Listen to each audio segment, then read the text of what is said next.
जोहार संगवारी हो, आप लोग के स्वागत है।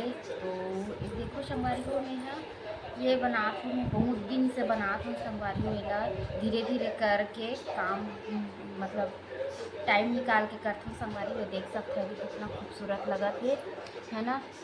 अब एला बनाऊँ मैं, हाँ पूरा कहूँ तकिया के कवर बनाऊँ संगवारी हो। तकिया के कवर बनी है, देखो ये बहुत बड़े जन है। देखो ये तकिया के कवर बनी है। तो मतलब दोनों यही करके इसी यही टाइप के डिज़ाइन टाइप के मस्त बनाऊँ संगवारी हो। तो ये देखो ये दे मस्त ऐसी बनी है। दे ब्लॉक में बने रहो संगवारी हो। ये दे छोटे से ब्लॉक टाइप के जो संगवारी हो।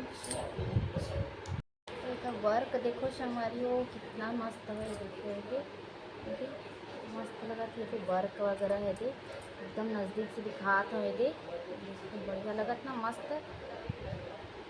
कैसे लगा थे वीडियो में कमेंट करके बताऊँ संगवारी हो आप मन ला। और बनात हूँ तेल हाँ सिलाई वगैरह बनात हूँ डिज़ाइन तेल ला बताऊँ संगवारी हो। तो कमेंट करके ज़रूर बताओ कमेंट बॉक्स में, और लाइक कर दूँ, सब्सक्राइब कर दूँ, नया रूह तेल मन हाँ। चलो बाय।